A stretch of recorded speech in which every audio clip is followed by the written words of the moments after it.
நாகர்கோவிலில் விசாரணை கைதியாக இருந்த சபரிவர்மன் என சொல்லிய மாற்றுத்திறனாளி அடித்தே கொலை செய்யப்பட்டுள்ளார்னு ஒரு செய்தி வந்திருக்கு. சம்பந்தமாக 3 காவலர்கள் கைது பண்ணியிருக்காங்க. இது பின்னணி என்னங்க? அந்த சபரிவர்மன் குட்கா, பான் பராக், ஹான்ஸ் இப்படி இந்த போதை தரக்கூடிய பொருள்களை அவர் விற்பனை செய்தார். அவரிடம் தென் தாமரை குளம் எஸ்ஐ ஒரு 15,000 ரூபாய் மாமூல் கேட்கிறார்.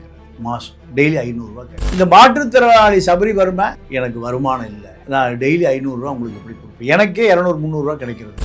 நைய புடைச்சு எங்களுக்கே மாமூல் தர மாட்டியா? குட்கா விற்கிற, பான் பராக் விற்கிற, அமைச்சரே காசு வாங்குறாரியா, அமைச்சரே காசு வாங்கும்போது நாங்க ஏன் காசு வாங்க கூடாது? இப்படி அவனை நைய புடைச்சு குத்து உயிரும் கொலை உயிருமாக கொண்டு போய் மேஜிஸ்ட்ரேட்டுக்கு முன்னாடி நிறுத்துறாங்க. நீதியரசர் குத்துயிர் கொலை உயிரா பார்த்துட்டு அவனை மருத்துவமனையில அனுமதிக்க சொல்ல வேண்டும். அந்த நீதியரசர் என்ன பண்றாரு? ஜெயில போடுறாரு. சரிங்க, அன்னைக்கு மடப்புறம் காளியை அஜித் கொலை வழக்கு அப்ப விஜய் கொண்டு பல கேள்விகள் எழுப்பினாரு. பொம்மை முதல்வர், நீங்க சாரி கேட்கறதுக்கு அவங்கள முதல்வர் ஆக்கிறேன், கடுமையான வார்த்தைகள் சார். நீங்க அவர் முதல்வரா இருக்காரு, அவர் துறை கீழே இந்த மாதிரி ஒரு நடந்திருக்கு. மாற்றுத்திறனாளிய 15,000 ரூபாய்க்கு கொள்றான்னா இந்த காவல்துறை அத்தனை பேரையும், எஸ்பி உட்பட அத்தனை பேரையும் என்ன பண்ணிருக்கணும்? டெர்மினேட் பண்ணிருக்கணும். காவல்துறை வேலையிலிருந்து தூக்கி இருக்கணும். விஜய் விஷ்ணு ரெட்டி இதை கேட்டு தான் தூக்குவார். நீதிபதிட்டு போனா மேஜிஸ்ட்ரேட், ஜேஎம் ஜுடிஷியல் மேஜிஸ்ட்ரேட்னு சொல்லுவாங்க. அவர்கிட்ட போனால் அவர் முதல்ல அடிக்கடி போட்டு தான் யாரும் ஆஸ்பத்திரிக்கு தான் அனுப்புவார். அப்போ மருத்துவமனையில் தான் அவர் இருப்பார், ஆனால் மருத்துவமனைக்கே போகல. அப்போ அந்த நீதிபதி மீது சட்டம் பாயுமா? பாயாது. போலீஸை காப்பாற்றிடுவான், நீதிபதி காப்பாற்றிடுவார், வார்டனை காப்பாற்றிடுவான். மக்களை யார் காப்பாற்று? அறம் நாடு நேயர்களுக்கு அன்பு வணக்கம். இன்று நம்முடன் இணைந்திருப்பவர் மூத்த பத்திரிகையாளர் ஐயா தமிழா பாண்டியன் அவர்கள். ஐயா வணக்கம். வணக்கம். நாகர்கோவிலில் விசாரணை கைதியாக இருந்த சபரிவர்மன் என சொல்லிய மாற்றுத்திறனாளி அடித்தே கொலை செய்யப்பட்டுள்ளார்னு ஒரு செய்தி வந்திருக்கு. சம்பந்தமாக 3 காவலர்கள் கைது பண்ணியிருக்காங்க. இது பின்னணி என்னங்க? இந்த மாதிரி ஒரு மாற்றுத்திறனாளி ஒரு குட்கா வழக்கில் முதல் முறையாக இந்த மாதிரி ஒரு செய்தி கேட்குறோம், இதை எப்படி பார்க்குறது? அந்த சபரிவர்மன் ஒரு மாற்றுத்திறனாளி, தென் தாமரை குளம் நாகர்கோவில் பக்கத்தில் உள்ள ஒரு பகுதியில் ஒரு பெட்டிக்கடை நடத்துகிறார். இங்கு குட்கா, பான் பராக், ஹான்ஸ் இப்படி இந்த போதை தரக்கூடிய பொருள்களை அவர் விற்பனை செய்தார். அவரிடம் தென் தாமரை குளம் எஸ்ஐ ஒரு 15,000 ரூபாய் மாமூல் கேட்குறார். மாதம் டெய்லி 500 ரூபாய் கேட்குறார். அந்த பகுதியில் இருக்கக்கூடிய தென் தாமரை குளம் லிமிட்டில் இருக்கக்கூடிய அத்துணை பேரும் மாமூல் கொடுக்குறான். இந்த குட்கா, பான் பராக், ஹன்ஸ் விற்பதற்கு மொத்த விற்பனையாளரும் பணம் கொடுக்குறார். ஆனால் இந்த மாற்றுத்திறனாளி சபரிவர்மன் எனக்கு வருமானம் இல்லை, எனக்கு வியாபாரம் இல்லை, நான் டெய்லி 500 ரூபா உங்களுக்கு எப்படி கொடுப்பேன், எனக்கே 200-300 ரூபா கிடைக்கிறது இல்லை. ஒரு 4 வயது குழந்தை. தமிழ்நாடு முழுக்க நீக்கமர இந்த குட்கா, பான் பராக்கு எல்லா பக்கம் கிடைக்குது. அமைச்சரே வித்திருக்கான், அவரும் கூட இப்போ சேர்ந்துட்டார். அந்த பாவத்தின் மொத்த உருவந்தான் போலி ஊசி, போலி மருந்து, உயிர்காக்கும் மருந்துகளே போலி கம்பெனி தயார் பண்ணி பல லட்சம் கோடி திருடியவர் தான் விஜய்க்கு வலதுபுறம் இருக்கார். விஜயின் பாஸ்கர் அவரே குட்கா வழக்கு சிபிஐ இன்னும் நிலுவையில் இருக்கு. பல கோடி ரூபாய் அமைச்சரே குட்கா விற்கிற நாடு இந்த கேவலமான நாடு தான். ஒரு 200 கிராம் வித்தவருக்கு இந்த நிலைமைனா ஒரு பெருசா வித்த விஜயபாஸ்கருக்கு அப்ப பெரிய மந்திரி பதவி. அவரு சுகாதார மந்திரி. எவன் பான் பராக்கு, ஹன்ஸு போதைப் பொருள் விற்கிறானோ அவன் தான் இந்த நாட்டில் சுகாதார மந்திரி. எவ்வளவு கேவலமான நாடு, எவ்வளவு கேவலமான மக்கள், எவ்வளவு கேவலமான அதிகாரி, எவ்வளவு கேவலமான இந்த செட்டப்னு பாருங்க. காரி துப்புறானுங்க தமிழனை. வெளியில் கேரளா, கர்நாடகா, ஆந்திராவில் அவ்வளவு அயோக்கியனும், பச்சை அயோக்கியனும். எந்த பிராட வேணா பண்ணலாம், எந்த அயோக்கியத்தனம் வேணா பண்ணலாம். மக்களுக்கு 200 ரூபா கொடுத்தீங்கன்னா சகிச்சுக்கும். இவனுக்கு தேர்தல் வருகிற போது எவ்வளவு? 200 ரூபா. அப்போ பாவம் சபரிவர்மன், எனக்கே 200-300 ரூபா அந்த குழந்தை குட்டியை காப்பாற்ற முடியல, கொடுக்கலைன்னா நடக்கிறத வேற.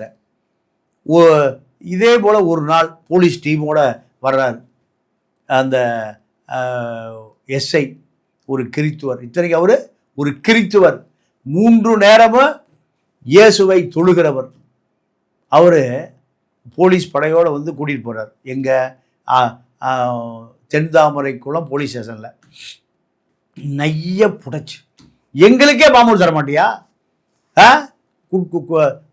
குட்கா விற்கிற, பான் பராக் விற்கிற, அமைச்சரே காசு வாங்குறாரியா, அமைச்சரே காசு வாங்கும்போது நாங்கள் ஏன் காசு வாங்கக்கூடாது? இப்படி அவனை நைய புடைச்சு குத்து உயிரும் கொலை உயிருமாக கொண்டு போய் மேஜிஸ்ட்ரேட்டுக்கு முன்னாடி நிறுத்துறாங்க. நீதியரசர் குத்துயிர் கொலை உயிராக பார்த்துட்டு அவனை மருத்துவமனையில் அனுமதிக்க சொல்ல வேண்டும். அந்த நீதியரசர் என்ன பண்ணுறாரு? ஜெயிலில் போடுறார். நீதி வாழ்க, நீதி நீடூழி வாழ்க. அதே போல தான் சாத்தாங்குளத்தில் அப்பா மகன் 2 பேரும் காவல்துறை ஒரு செல்ஃபோன் கேட்குறான், ஒரு ஆப்பிள் ஃபோன் கேட்குறான் லஞ்சமாக. அவன் அப்பா மகன் 2 பேரும் கொடுக்க மாட்டேங்கிறான். அதுதான் குற்றம். அவன் ஏதோ கடல் வழியாக வந்த தீவிரவாதியும் அல்ல, பயங்கரவாதியும் அல்ல. அவனை அடிச்சே கொன்று ரத்தம் ஒரு சாத்தாங்குளத்தில் 50 ஆம்பளையே இல்லை, 50 ஆண்களே இல்லாத ஊர் தான் சாத்தாங்குளம். வேட்டி சேலை கட்டிட்டு போனான் அந்த ஊரில் இருக்கிற பயலுக்கு பூரா. நான் நேரடியாக சொல்கிறேன், ஒரு 5 வக்கீல் போயிருந்தா பென்னீஸையும் ஜெயராஜையும் காப்பாற்றிருக்கலாம். அந்த ஊரில் 5 வக்கீலும் இல்லை, ஆண்மகளும் இல்லை, வக்கீலும் இல்லை. அவனை என்ன பண்ணுறான்? அவ்வளவு சித்திரவாதம். எனக்கே ஆப்பிள் ஃபோன் தரமாட்டேங்கிறியா? மலத்துவாரத்தில் லத்தியை வச்சு அடிக்கிறான். ரத்தப்போக்கு வந்து உடலில் மரணம் ஏற்பட்டு நீதியரசருக்கு முன்னாடி போகிறாரு. நீதி நீடூழி வாழ்க. ஜெயிலில் முடிச்சு போனால் ஜெயிலில் செத்து போயிட்டான் பென்னீஸும் ஜெயராஜும். எடப்பாடி என்ன சொல்கிறாரு? நான் டிவியை பார்த்து தான் தெரிஞ்சுக்கிட்டேங்கிறார். அப்படி நடந்ததை நான் கேள்விப்படலை. அவர் ஊர்ந்து வந்து சசிகலாவை காலை நக்கி பூட்ஸை நக்கி முதலமைச்சரான ஒரு நபர் அவர். அதே போல் இப்போ சபரிவர்மனை ஸ்டேஷன்லேயே வச்சு 5000 கொடுக்குறேன்னு சொல்லி ஒன்று விட்றேன், 5000 கொடுக்குறேன்னு சொல்லி விட்றேன். எனக்கு வருமானமே இல்லையா, நீ என்னை விட்டேனா நான் அங்கே போய் கடை வச்சா நீ வந்து நிற்ப, என்னால் கொடுக்க முடியாதுங்கிறான். 15000 ரூபாய்க்காக ஒரு உயிர் கொல்லப்படுகிறது. சிறையில் கொண்டு போட்டாங்க. சிறையில் போட்ட பிறகு சிறை வார்டன் 3 பேரை இப்போ சஸ்பெண்ட் பண்ணியிருக்காங்க.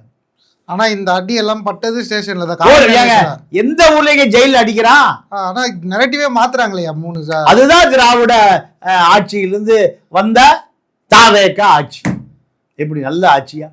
அப்ப ஆட்சி மாறினாலும் காட்சி மாறாது. ஆட்சியில இது ஏன்டா நம்மளை எப்படி நான் முதலமைச்சரானு என்ன விஜய் முடிச்சு பார்த்துட்டு இருக்கு. பேச விஷ்ணு ரெட்டி ஆக்கிட்டு போயிடலாமே. விஷ்ணு ரெட்டி ஆக்குனா ஆற்றுல இருக்கிற சேகர் ரெட்டிக்கு போல இப்போ விஷ்ணு ரெட்டி. எப்போ அதிமுக ஆட்சி காலத்தில் யாரு? சேகர் ரெட்டி. இப்போ விஷ்ணு ரெட்டி. ஆந்திராக்காரன் பூரா அள்ளி ஆந்திராப்பம் கொண்டு போயிடறான். தமிழை 200 ரூபா கேட்டுட்டு சாராய கடையில் படுத்து கிடக்கிறான். சரிங்க, அன்னைக்கு மடப்புறம் காளி அஜித் கொலை வழக்கு அப்ப விஜய் கொண்டு பல கேள்விகள் எழுப்பினாரு. பொம்மை முதல்வர், நீங்க சாரி கேட்கறதுக்கு அவங்கள முதல்வர் ஆக்கிறேன், இப்போ கடுமையான வார்த்தைகள் விமர்சனம். இன்னைக்கு அவர் முதல்வராக இருக்காரு, அவர் துறை கீழே இந்த மாதிரி ஒரு நடந்திருக்கு. இது அடுத்த ஆக்ஷனோ அவங்களுக்கு நிவாரணமோ அதை பற்றி எந்த தகவல்களும் இல்லாம மூச்சே உடல் அப்படி ஒன்று நாகப்பட்டினம் கேரளா பார்டர்ல இருக்குன்னு முடிவு பண்ணிட்டார். தமிழ்நாட்டில் இல்லை. அது எங்கே இருக்கு? ஆசாரிப்பள்ளம், நாகர்கோயில், தென்தாமரைக்குள்ள எங்கே இருக்கு? அதை கேரளாக்குள்ள இருக்கு. நம்ம அதுக்கு முதலமைச்சர் இல்லை, சதீஷ் தான் முதலமைச்சர்னு அமைதியாக இருக்கார். உடம்புல 19 காயம், போஸ்ட்மார்ட்டம் ரிப்போர்ட். அதோட கொடுமை என்னன்னா, உயிர் போயிடுச்சு, லாக்கப்லேருந்து கொண்டு போய் மாச்சூரில் போட்டாங்க. குடும்பமே போய் செத்து போனோட பாடியை பார்க்கணும் ஏங்கிறாங்க. காவல்துறையும் மருத்துவத்துறையும் பூட்டி சாவி இல்லைன்ட்டானுங்க. சாலை மறியல். அவங்க சபரிவர்மனுடைய சகோதரி மயக்கம் போட்டு விழுகுது. அங்கே எம்எல்ஏ, பழைய முன்னாள் எம்எல்ஏ காந்தி வராது. அவர் பிஜேபியில் இருந்திருக்க அந்த பையன். இப்போ உயிரை பாதுகாப்பதற்கு ஏதோ ஒரு கட்சியில் இருக்கணும். தமிழ்நாட்டு அரசியல் அப்படித்தான். ஏதாவது ஒரு கட்சியில் இருந்தால் தான் 4 பேர் வருவான். இல்லைன்னா அனாதை அடிச்சு கொண்டு வருவான். இருந்தே இப்போ அனாதை அடிச்சு கொண்டு விட்டான். உடம்பு முழுக்க காயம். இந்த காயத்தை அவர்கள் கண்டுபிடித்து விடுவார்கள் குடும்பம்னு மாச்சோரி சாவியே இல்லைங்கிற. மறுபடியும் சாலை மறியல், மக்களும் சேர்ந்துக்கிறான். அப்புறம் ஏடிஎஸ்பி வர்றாரு, பாலசுப்ரமணியம், இப்படி 2 பேர் வர்றாங்க. வந்து திறந்து காமிச்சா அந்த பாடி பூரா சித்திரவதை செய்து மாற்றுத்திறனாளிய 15000 ரூபாய்க்கு கொள்றான்னா இந்த காவல்துறை அத்தனை பேரையும், எஸ்பி உட்பட அத்தனை பேரையும் என்ன பண்ணியிருக்கணும்? டெர்மினேட் பண்ணியிருக்கணும். காவல்துறை வேலையிலேருந்து தூக்கி இருக்கணும். விஜய் விஷ்ணு ரெட்டியை கேட்டு தான் தூக்குவார், விஷ்ணு ரெட்டி நந்தினி ரெட்டியை கேட்டு தான் தூக்குவார். இதெல்லாம் சொன்னால் என்னை கைது பண்ணுங்கய்யா, என்னை தூக்கல போடுங்கய்யா. இதெல்லாம் சொன்னால் உங்களுக்கு வலிக்குதுன்னா பாண்டியன் சிறையில் சாக தயாராக இருக்கான். அப்போ ஆட்சி யார்கிட்ட இருக்கு? சேகர் ரெட்டிகிட்ட இருந்து இப்போ விஷ்ணு ரெட்டிகிட்டையும் பாசிய கன்ஸ்ட்ரக்ஷன் அபினேஷ் ரெட்டிகிட்டையும் வந்துருச்சு ஆட்சி. மீண்டும் விஜயநகர பேரரசு தெலுங்கு படையெடுப்பு நடந்தது இல்லை ஒரு 600 வருடங்களுக்கு முன்பு. அப்போதான் தமிழம் பூரா அகதியாக போனான். நிலம் பறிக்கப்பட்டது, ஜமீன்தார் உருவாக்கப்பட்டது, பண்ணையார்கள், மிட்டாக்கள், மிராசார்கள். நீங்கள் இந்த நிலம் பூரா பல்லர்களிடம் இருந்த நிலம். அது பள்ளம் யார்கிட்ட இருக்கு? பள்ளத்தை வைத்திருந்தவன் பல்லர். இந்த பக்கம் வன்னியர்களுக்கு பேரும் பல்லர் தான். இந்த பக்கம் இப்போ பல்லர் கீழ் சாதியாக போயிட்டா, வன்னியர் மேல் சாதியாக போயிட்டான். 2 பேரும் பல்லர்கள் தான். சேர சோழ பாண்டியன் ஆட்சி காலத்தில் பள்ளம் வைத்திருந்தவர்கள் பல்லர்கள், இந்த பக்கம் வன்னியர், இந்த பக்கம் தேவை. அவன் பூரா நிலத்தை பிடுங்கின பிறகு உலகம் பூரா அகதியாக அடிமையாக போனான். இப்போ அதே நிலைமை தான் வருது. விஜய் வந்தாலும் அந்த விஷ்ணு ரெட்டிகள் தான், அபினேஷ் ரெட்டிகள் தான், ஆதவ் அர்ஜுனா ரெட்டிகள் தான். கர்நாடகாவில் டெல்லி சிறப்பு பெருது வெங்கட்ரமணா ரெட்டி தான். விஜய்க்கு எதை பற்றியும் கவலை இல்லை. மண்ணா மும்மாறி பொழிந்ததா, எப்போ மழை பெஞ்சா என்ன, எப்போ வெயில் அடிச்சானடா, சரக்கை ஊத்துறான், டான்ஸை போடுறான். எங்க அரண்மனையில் அந்த புறத்தில் தான் நடக்கும். அரண்மனையில் அந்த இப்போ அதே தான் நடக்குது. என்ன நடக்குதுன்னே தெரியல அவருக்கு. காலையில் ஒரு 300 படைசூழ கான்வாய் Z+ கான்வாயில் வர்றாரு. கேரளா முதலமைச்சர் சதீசன் ஒரே ஒரு காரில் போகிறார். அதை பார்த்தீங்களா? ஒரே ஒரு காரு தான். அவரும் முதலமைச்சர், இவர் சினிமா முதலமைச்சர். ஜெயலலிதா மேக்கப் போடும்போதே மவுண்டோட க்ளோஸ் பண்ணிடுவான் 91. அதே போல் என்னைக்கு இந்த அரசியலை சினிமாக்காரங்கிட்ட பிச்சை எடுக்கிறோமோ அன்னைக்குத்தான் தமிழ்நாடு விளங்கும். சபரிநாதர்கள் காப்பாற்றப்படுவார்கள். நீங்கள் சாலை மறியல் செய்தவருக்கு பாடியை கொடுக்குறான். பாடி பூரா எலும்பு முறிஞ்சு அடிச்சு உதைச்சு அந்த கையிலே 3 எலும்பு முறிவுன்னு சொல்றாங்க. மாட்டுத்திறனாளியா இருக்கு, அந்த கையிலே 3 எலும்பு. பணம் தர மாட்டியா? 5000 பணம் தர மாட்டியா? இந்த கை தானே தர மாட்டேன். 15000. அதே ஒரு ஹோல்சேல் குட்கா வைக்கணும்னு வச்சுட்டு தான் இருக்கான். பெரியவரு கூட தான் இருக்காரு. ஆமா, ஏன்னா அவரு மாசம் ₹1,00,000 கொடுத்துட்றாரு, 5000 தர மாட்டேங்கிறான். அப்போ சட்டம் ஒழுங்கு யார்கிட்ட இருக்கு? விஜய்கிட்ட இருக்கா, இல்லை விஷ்ணு ரெட்டிகிட்ட இருக்கா, இல்லை நந்தினி ரெட்டிகிட்ட இருக்கா, இல்லை அபினேஷ் ரெட்டிகிட்ட இருக்கான்னு தெரியல. அவன் அடித்து கொல்லப்பட்ட பிறகு வார்டனை சஸ்பெண்ட் பண்ணுறாங்க. வார்டனுக்கு இதுக்கு என்ன சம்பந்தம்? தவறான தகவல் முதலமைச்சருக்கே கொடுக்கப்படுகிறது. உளவுத்துறை அசராக்காருக்கு என்ன பண்ணுறாருன்னு தெரியல. இப்போ கூடுதல் தகவலாக கைதிகள் மூலியமாக ஒரு தாக்கப்பட்டதாக ஒரு 8 கைதிகளை விசாரணைக்கு எடுத்திருக்காங்க. வழக்கு போக்கே மாறுற. அப்போ சிறையில் குற்ற கைதியை இன்னொரு கைதி அடிக்கிறான்னா சிறைத்துறை தேவையா? அதுக்கு ஒரு வார்டன் தேவையா? அதுக்கு சிறைத்துறை IG தேவையா? நீங்கள் எங்கேயும் பாதுகாப்பு இல்லை. போலீஸ் ஸ்டேஷன்லையும் அடிக்கிறான், ஜெயிலுக்கு போனாலும் அடிச்சு கொள்றான். ஜெயிலில் தான் அடிச்சு கொண்டதாக போலீஸ் பொய்யே சொல்லிட்டோம். அப்போ சிறையில் இருக்கவனுக்கு தான் நிலைமையா? அப்போ சிறைத்துறை IG கட்டுப்பாட்டில் சிறைத்துறை இல்லையா? யார் கட்டுப்பாடு இருக்கு? கைதி கட்டுப்பாட்டில் தான் இருக்கா? இப்படி பல கேள்விகள் வருது. இந்த கேள்விக்கெல்லாம் எங்கே பதில் கிடைக்கும்னே தெரியல. இல்லைங்க, இப்போ நீதியரசர் நேரில் பார்வையிட்டிருக்காரு, பிரேத பரிசோதனை இப்போ கூட இருக்காரு. சட்டத்துறை அமைச்சர் நிர்மல்குமார் யார் இதில் ஈடுபட்டதுனாலும் தண்டிக்கப்படும்னு சொல்லியிருக்காங்க. இதெல்லாம் ரெடிமேட் வாசல் ரெடியாக வச்சுருப்பாங்க. இதெல்லாம் ஆசிஷன் சொல்ல எல்லாம் ரெடிமேடாக இருக்கும். இவங்க சொல்கிறதுக்கு முந்தைய அதெல்லாம் டிவிக்கு போயிடும். இதெல்லாம் எந்த நன்மையும் கிடைக்காது. அவன் குத்துயிரா கொலை உயிரா மரணத்துக்கு விளிம்பில் நிற்கிற பொழுதுதான் நீதிமன்றத்தில் உடைய ஆஜர்படுத்தியிருப்பாங்க. அப்ப ஏன் கவனிக்க? அப்ப அவர் எங்க அனுப்பி இருக்கணும்? அப்ப மருத்துவமனையில பரிசோதித்த டாக்டருங்களும் இது கொடுங்க தானே? மருத்துவமனைக்கு போகல. மருத்துவமனையில் அனுமதிக்கப்பட்டிருந்தால் அவன் உயிர் படைச்சிருப்பான். மருத்துவமனை வாசமே இல்லைங்க. ஒருவன் சிறைக்குள்ள செத்து போறான் அப்படின்னா அவனுடைய உயிர் ஊசலாடி இருக்கும். அப்போ அவனை பரிசோதித்த டாக்டர் அவனை பாடியை கொண்டு அங்கே போடுங்கன்னு சொல்லியிருப்பார், ஜெயிலில் ரிமாண்ட் பண்ண சொல்லியிருப்பார். ஒரு நேரடியாக நீதிபதிகிட்ட போனால் மேஜிஸ்ட்ரேட், ஜேஎம், ஜுடிஷியல் மேஜிஸ்ட்ரேட்னு சொல்லுவாங்க, அவர்கிட்ட போனால் அவர் முதல்ல அடிக்கடிப்பட்டு தான் யார் ஆஸ்பத்திரிக்கு தான் அனுப்புவார். அப்போ மருத்துவமனையில் தான் அவர் இருப்பார், ஆனால் மருத்துவமனைக்கே போகல். அப்போ அந்த நீதிபதி மீது சட்டம் பாயுமா? பாயாது. போலீஸை காப்பாற்றிடுவான், நீதிபதி காப்பாற்றிடுவார், வார்டனை காப்பாற்றிடுவான். மக்களை யார் காப்பாற்றுறது?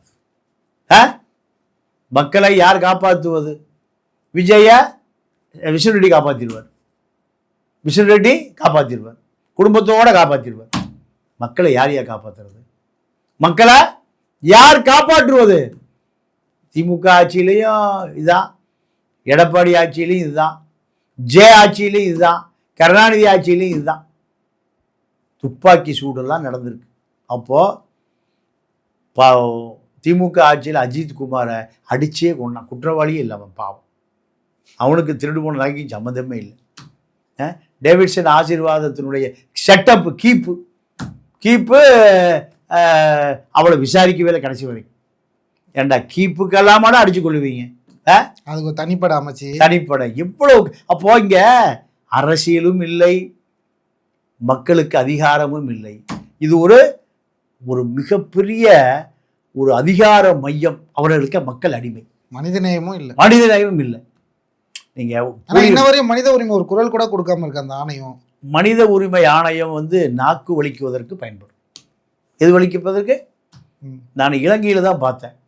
இலங்கையில 1.5 லட்சம் பேர் செத்து போன பொழுது ஐநா ஆணையம் ஆடு மேய்க்கிறதுக்கு தான் இருந்தது. ஐநா ஆணையம் அங்க எத்தனை பேர் செத்து போனான்? உலகத்தில் தடை செய்யப்பட்ட கொத்து குண்டுகளை பூரா போட்டான். குண்டு உடம்புல வெடிச்சு அப்படி பத்தி எரியுமா. உலகம் பூரா தடை செய்யப்பட்ட அமில குண்டுகள் அது பூரா. அப்போ ஹியூமன் ரைட்ஸ் எதுக்கு வச்சிருக்கீங்க? ஜெனீவால் எதுக்கு மாடு மேய்க்கிறக்க வச்சிருக்கீங்க? நாக்கு வலிக்கிறக்க வச்சிருக்கீங்க? செஞ்சில் வச்சாங்க எங்க போச்சு? ஈழத்தில் பார்த்தோமா இல்லையா? இது எல்லாமே ஒரு செட்டப்புங்க. இது எல்லாமே ஒரு setup, corporate setup, America setup. மனிதர்களுக்கு எந்த பாதுகாப்பு உலகத்தில் எங்கேயுமே இல்லை. இது இப்போ அஜித் குமாருக்கும் அதுதான், சபரிவர்மனுக்கும் அதுதான். சரிங்க, பொறுத்து இருந்து பார்ப்போம் நீதி கிடைக்குதா இல்லை இதே மாதிரி தொடர்கிறதான்னு. அடுத்த ஒரு நேர்காணலை சந்திப்போம். நேரம் தந்து பதில். நன்றி, வணக்கம்.